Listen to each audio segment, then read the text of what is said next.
चलिए सर्कल के हम अगले टॉपिक के बारे में बात करते हैं, ठीक है। आपने पिछली वीडियो अगर नहीं देखी है पहले उसको देख लीजिए, फिर ये बातें आपको समझ में आएंगी। चलिए, हमने जो पीछे बताया था वो हल्का सा रिकैप कर दे रहे हैं। देखिए, हमने ये बोला था ना कि यदि कोई आर्क है, यदि कोई आर्क है, यदि यह सेंटर पे थीटा एंगल आंतरिक कर रहा है तो ये जो सरकमफ्रेंस का एंगल होगा इसका क्या होगा, थीटा बाई 2। लगभग 60 to 80% प्रूफ इसी से होता है।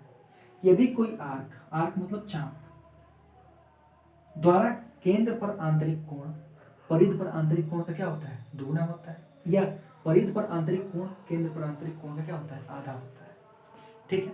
इस बात से हम एक बात आपको प्रूफ करके छोटी सी बात में दिखा दे रहे हैं। आप हेड डालिए, अर्धवृत्त पर बना कोण समकोण होता है।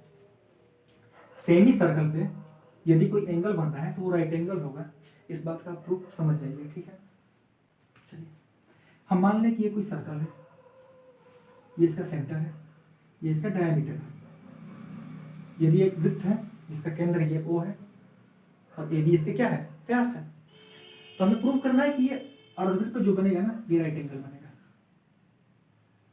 ये प्रूव करना है। तो आप बताइए खुद हमें कि ये एक क्या है, इसकी आर्क है, हिंदी बोले तो ये इसका क्या है, चाप है। अब आप बताइए कि ये एक स्ट्रेट लाइन है, 180 डिग्री होगा कि नहीं होगा, तो आपका जवाब होगा हाँ जी होगा। ये जो आर्क है ये सेंटर पे कितना एंगल सबटेंड कर रहा है, 180 डिग्री। तो ये आर्क हमने अभी बताया कि यदि कोई आर्क है सेंटर पे अगर थीटा एंगल बना रहा है तो वो सेम आर्क सरकमफ्रेंस पे क्या बनाएगा, थीटा बाई 2 बनाएगा। हमने बताया था ये बात को। तो ये बताइए कि ये आर्क सेंटर पे कितना बना रहा है, 180 डिग्री बना रहा है। तो ये सरकमफ्रेंस पे अपोजिट में कहीं भी बनाएगा तो क्या बनाएगा, 180 बाई 2 बनाएगा। इधर बनाया है, इधर बनाया है 180 बाई 2, कहीं बीच में बनाया है वहां भी क्या बनाएगा, 180 बाई 2। तो आपको याद रखना है कि जो सेमी सर्कल के ऊपर जो भी एंगल बनता है वो क्या होता है, राइट एंगल होता है। हिंदी में इसे कहते हैं अर्धवृत्त पर यदि कोई कोण बन रहा है तो वो कोण क्या होगा, समकोण होगा। ये बात आपको याद रखनी है। क्लियर, कहीं भी बने, कहीं इधर कोने में भी बनेगा तो क्या बनेगा, राइट एंगल ही बनेगा, ठीक है। अगले टॉपिक के बारे में बात करते हैं। इस बात को आप नोट लिख लीजिएगा कि वृत्त के अर्धवृत्त पर बना कोण, सॉरी अर्धवृत्त पर बना कोण समकोण होता है, ठीक है। दूसरी बात, यदि मान लीजिए सर्कल है, ये एक वृत्त है, इसका केंद्र क्या है, O है। हम मान लेते हैं कि ए बी कोई वृत्त की क्या है, जीवा है, ए बी वृत्त की जीवा है।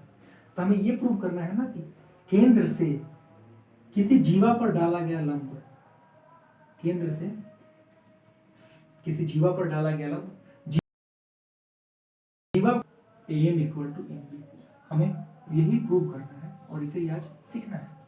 यदि कोई सर्कल है जिसका सेंटर वो है, जिसकी कॉर्ड AB है, तो हमें सेंटर से कॉर्ड पर जो परपेंडिकुलर डालना है वो इसे बाइसेक्ट करता है। इस बात को हमें प्रूव करना है, ठीक है, ठीक है। आप ध्यान से देखिए, अगर हम इसको मिला दे तो ये क्या है, इसकी रेडियस है, आपका जवाब होगा हाँ रेडियस है। अगर हम इस लाइन को इससे मिला दे तो आपका क्या जवाब होगा, ये भी रेडियस है, हम कहेंगे हाँ ये भी रेडियस है। अगर हम बोले कि ये इसकी हाइट h है तो आप कहेंगे ठीक है, मान लेते हैं इसकी हाइट ये क्या है, h है। अब हम बात करते हैं पहले OMA की, और हम यहां पे लगाते हैं पाइथागोरस। परपेंडिकुलर का स्क्वायर OM का स्क्वायर प्लस, अब ये बताइए इस ट्रायंगल का जो बेस होगा यही होगा ना, AM होगा, ना कि पूरा। इस ट्रायंगल का बेस क्या होगा, AM होगा। OM का स्क्वायर परपेंडिकुलर का स्क्वायर प्लस बेस AM का square is equals to hypotenuse OA का स्क्वायर। अब आप कहेंगे कि OM की वैल्यू आपने क्या मानी है, h, हम कहेंगे ठीक है, पुट कर दे रहे हैं h स्क्वायर। हमें तो AM निकालना है, AM का स्क्वायर इक्वल टू OA क्या है, इस सर्कल की रेडियस है r स्क्वायर, ठीक है। तो आपको यहां से मिल जाएगा AM square is equals to r square minus h square. तो यहां से आपको AM की वैल्यू मिल जाएगी क्या, under root r square minus h square. इसको हम लिखते हैं इक्वेशन नंबर फर्स्ट, क्लियर है। अब हम बात करते हैं इस साइड वाले ट्रायंगल की OMB की, ट्रायंगल ओ एम बी। अब ओ एम बी में क्या है, ये ओ एम इसकी परपेंडिकुलर है लंब, एम बी इसकी क्या है बेस आधार, और ओ बी क्या है इसकी हाइपोटेनियस कर्ण है। तो ओ एम का स्क्वायर प्लस एम बी का स्क्वायर इज इक्वल टू होगा ओ बी का स्क्वायर होगा। तो ओ एम का स्क्वायर मतलब क्या लिख सकते हैं आप, एच स्क्वायर, एम बी का स्क्वायर हमें निकालना है is equals to O B का स्क्वायर मतलब हम लिख सकते हैं आर स्क्वायर। ठीक है, यहाँ से हमें एम बी की स्क्वायर मिल जाएगा capital R square minus h square. यहाँ से हमें एम बी की वैल्यू मिल जाएगी क्या, रूट में capital R square minus h square. M B की वैल्यू क्या मिल जाएगी, रूट में capital R square minus h square. इसको हम इक्वेशन सेकंड लिखें। अब आप बताइए एम बी का आर एच एस और ए एम का आर एच एस, मतलब इक्वेशन फर्स्ट और इक्वेशन सेकंड का जो आर एच एस है वो क्या है, सेम है। तब हम आपसे पूछें कि इनके आर एच एस के आपस में क्या होंगे, बराबर होंगे। तो ए एम इक्वल टू आपको क्या मिल जाएगा, यहाँ से एम बी मिल जाएगा। यही हमें प्रूव करना था कि किसी सर्कल के सेंटर से किसी कॉर्ड पर डाला गया परपेंडिकुलर उस कॉर्ड को क्या करता है, बाइसेक्ट करता है। इस बात को अगर आप नोट में लिखना चाहें तो सिर्फ ये भी लिख सकते हैं A M equal to M B equal to A B by 2, जहां ए बी वृत्त की जीवा और ओ एम उस जीवा पर केंद्र से डाला गया लंब। स्क्रीनशॉट ले सकते हैं आप। चलिए अब हम आगे बात करते हैं।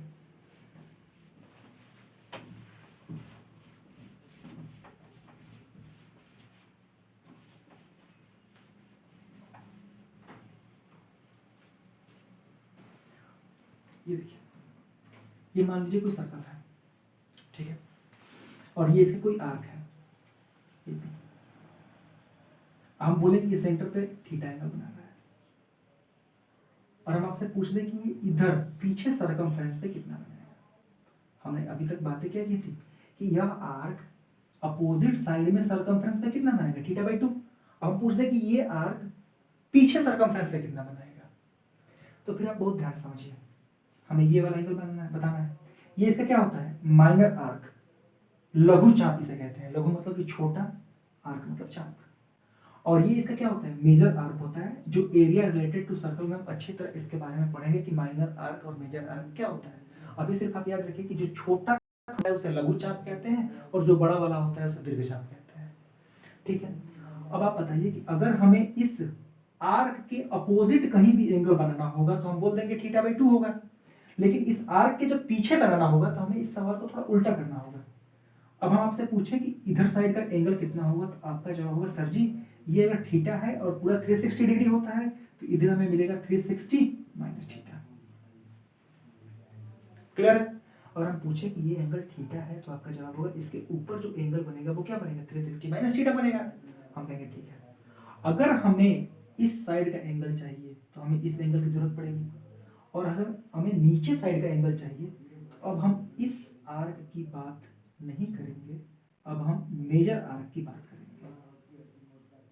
किस आर्क की बात करेंगे,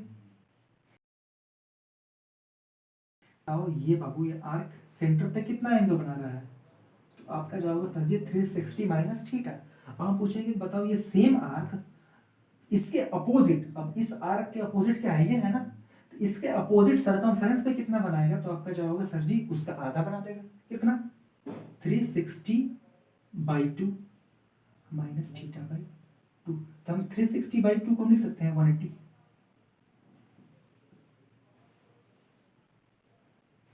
अब आपको ये बातें याद रखनी है, यदि कोई आर्क है सेंटर पे थीटा एंगल बना रहा है तो वह आर्क अपने अपोजिट साइड सरकमफ्रेंस पे क्या बनाएगा, थीटा बाई 2। देखिए यदि यह आर्क है, ये सेंटर पे क्या बना रहा है, थीटा बना रहा है, तो ये सेम आर्क अपने अपोजिट साइड सरकमफ्रेंस पे क्या बनाएगा, थीटा बाई 2। आर्क मतलब चाप, सरकमफ्रेंस मतलब परिधि होता है। यदि कोई चाप केंद्र पर थीटा कोण बना रहा है तो वही चाप अपने सम्मुख परिधि पे क्या बनाएगा, थीटा बाई 2। लेकिन थीटा बना रहा है, उस आर्क के बीच में जो एंगल होगा वो आपको एकदम याद रखनी है 180 माइनस थीटा बाई 2 होगा, जहां थीटा है उस आर्क द्वारा सेंटर पर बनाया गया एंगल। इस बात को आप नोट में लिख लीजिए। क्लियर? चलिए फिर हम आगे वाली वीडियो मिलते हैं।